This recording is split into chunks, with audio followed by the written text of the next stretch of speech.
Se você investe na bolsa de valores, você recebe dividendos, né? Os proventos das empresas que você tem em carteira, você sabe que não é de hoje que essa discussão acerca da taxação dos lucros e dividendos, ela se mantém, né, muito viva, principalmente ali no meio político, porque entende-se que a taxação dos lucros e dividendos pode gerar uma fonte de renda a mais, principalmente, aí que está o problema no meu ponto de vista, que é para bancar gastos excessivos do governo.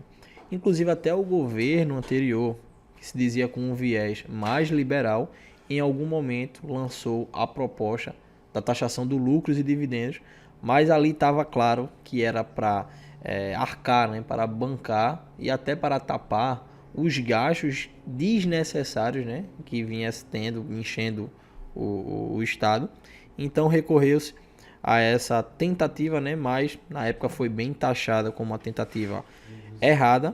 E agora Lira diz que reforma tributária pode ser fatiada para promulgação de pontos de consenso entre Câmara e Senado. O que foi aprovado na Câmara foi levado ao Senado. O Senado fez algumas mudanças, tá?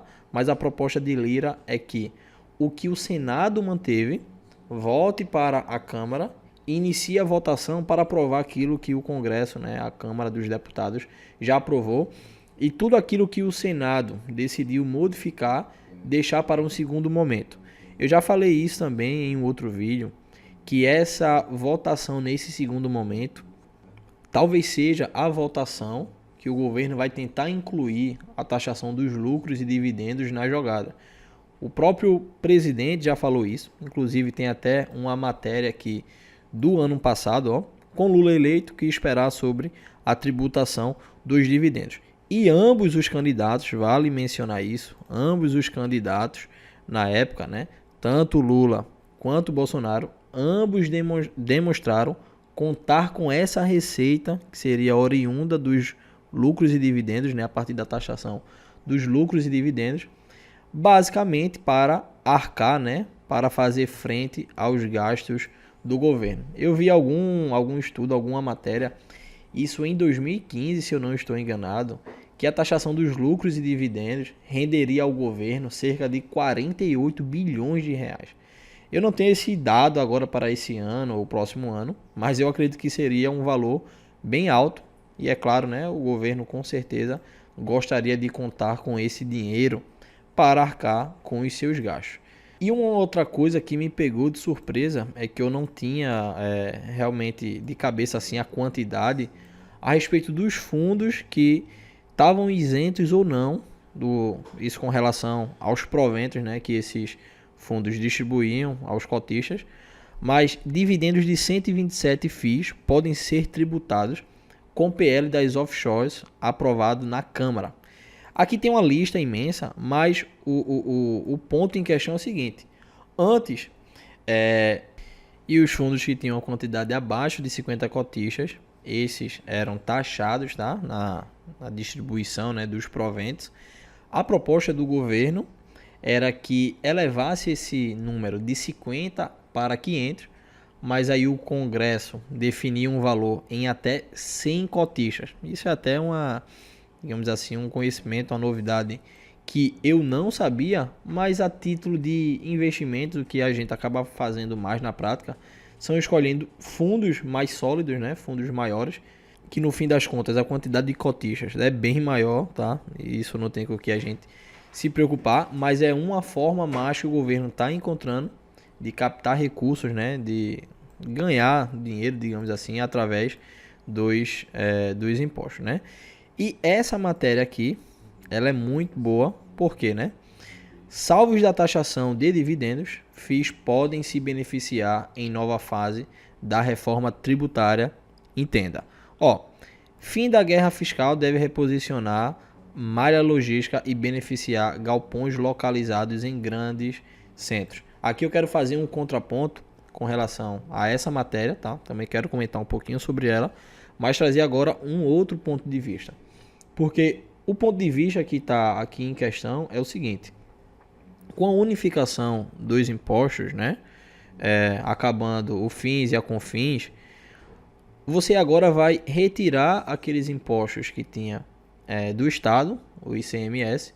Você também vai tirar o imposto, o ISS, que é o imposto municipal. Com isso, principalmente os fundos imobiliários do segmento logístico.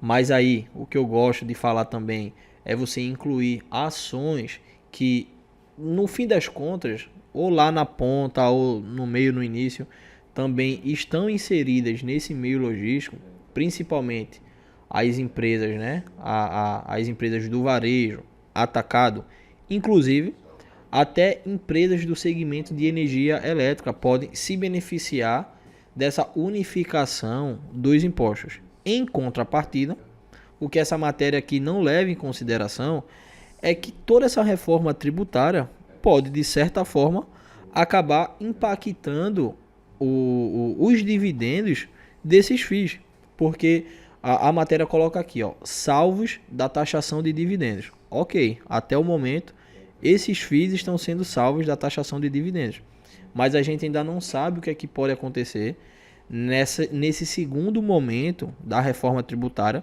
que o governo provavelmente vai apresentar à Câmara, né, vai apresentar ao Senado essa proposta de taxar os dividendos. Como você pode ver aqui, um dos parágrafos dessa matéria é o texto da reforma tributária sobre o consumo, tratada em proposta de emenda à Constituição em tramitação no Senado, essa PEC 45/2019, também está no radar dos fundos imobiliários, especialmente os do segmento de logística, setor que pode se beneficiar com o eventual fim da guerra fiscal entre os estados, no caso do Imposto sobre Circulação de Mercadorias e Serviços, o ICMS. Isso é verdade, né? Porque isso envolve toda aquela tramitação entre os caminhões, né? Todos os meios móveis que se enquadram no setor logístico, tanto o transporte, né, de mercadoria, isso vai acabar impactando o varejo, o atacado, o setor logístico em geral, porque com isso pode reduzir mais os gastos das empresas do atacado, elevar a demanda, a procura por galpões logísticos, e os fundos imobiliários com certeza tendem a se beneficiar disso. Mas aí, né, como eu já falei, a gente também tem que olhar para o viés das empresas. As empresas podem também acabar se beneficiando disso com relação a essa unificação dos impostos. Em contrapartida, pode acabar prejudicando os fundos imobiliários, que você querendo ou não, a maior captação de cotista para os fundos imobiliários vem por conta da filosofia dos dividendos, diferente das ações.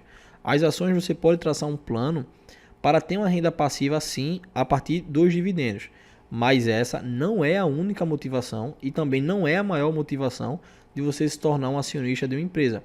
Tem vários outros fatores, mas no meu ponto de vista, os fundos imobiliários, a maior motivação de você se tornar um cotista daquele fundo é você mensalmente receber um provento baseado naquilo que você investiu e acreditou nos fundos imobiliários.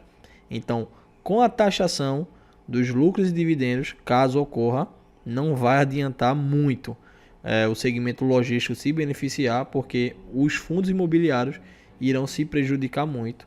E com certeza, né, as ações que você recebia bons dividendos, você vai receber agora dividendos menores por conta da taxação. Bom, meu pensamento é isso. Se você concorda comigo ou discorda, peço que você comente aqui embaixo, deixando também o seu ponto de vista, que a gente pode trocar uma conversa bacana sobre isso. Então, até mais, um abraço, tamo junto.